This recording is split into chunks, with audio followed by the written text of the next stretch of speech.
খুলনা ডুমুরিয়া উপজেলায় শারাবপুর ইউনিয়ন পরিষদের চেয়ারম্যান রবিউল ইসলাম হত্যার মূল আসামিকে ৫ দিনের গ্রেফতার করতে পারেনি পুলিশ। এ পর্যন্ত ৩ জনকে গ্রেফতারের কথা জানালেও উদ্ধার হয়নি হত্যায় ব্যবহার করা অস্ত্র।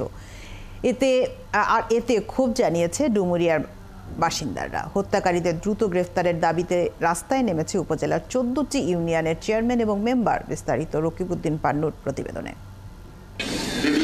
এখন জন্ম সনদ দিয়ে খোলো বিকাশ স্টুডেন্ট অ্যাকাউন্ট। নিজের বিকাশ নিজে কর।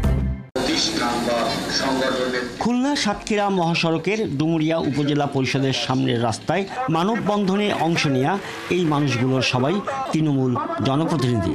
তারা কেউ ইউপি চেয়ারম্যান, কেউ মেম্বার, কেউ বা সংরক্ষিত নারী আসনের মেম্বার। রয়েছে গ্রাম পুলিশও। সবাই মানববন্ধনে দাঁড়িয়েছেন এক দাবি নিয়ে। সহকর্মী রবিউল ইসলাম রবি হত্যায় জড়িতদের দৃষ্টান্তমূলক শাস্তি চান তারা। এই হত্যার প্রতিবাদে এবং এই হত্যাকারীদের কঠোর শাস্তির দাবিতে আমরা এখানে দাঁড়িয়েছি। আমাদের রবিকে হামলা করে তাকে গুলি করে নিহত করা হয়েছে। আমরা দৃষ্টান্তমূলক শাস্তি চাই। ওনাকে যদি না সরানো যায় তাই এই নির্বাচনে আর কেউ কোনো প্রার্থী এখানে এসে দাঁড়াতে পারবে না, এটাই মূল কেন্দ্র আমার মনে হয়। ইউপি চেয়ারম্যান রবি হত্যার প্রতিবাদে জনপ্রতিনিধিদের এই মানববন্ধনের ঘটনায় নড়ে চড়ে বসেছে প্রশাসন।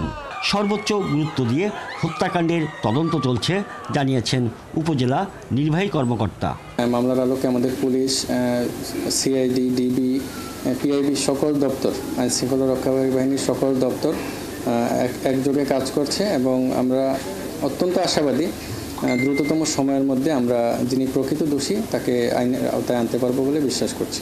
জেলা পুলিশ সুপার জানিয়েছেন রবি চেয়ারম্যানের হত্যায় জড়িত সন্দেহে এরই মধ্যে ৩ জনকে গ্রেপ্তারের পর রিমান্ডে এনে জিজ্ঞাসাবাদ করা হচ্ছে। বর্তমানে 2 জন পুলিশ রিমান্ডে আছে 5 দিন করে এবং অন্য একজনকে বিজ্ঞ আদালত 3 দিনের রিমান্ড মঞ্জুর করেছেন আজকে। তো আমাদের টিম কাজ করছে এবং আমরা আশা করছি যে খুব অল্প সময়ের মধ্যে প্রকৃত অপরাধী এবং যে শুটার তাকে আমরা গ্রেপ্তার করতে সক্ষম হব। গেল ৪৫ বছরে ডুমুরিয়ায় হত্যাকাণ্ডের শিকার হয়েছেন রবিউল ইসলাম রবিসহ 7 জন ইউপি চেয়ারম্যান। রকিবউদ্দিন পান্নু, ৭১, খুলনা।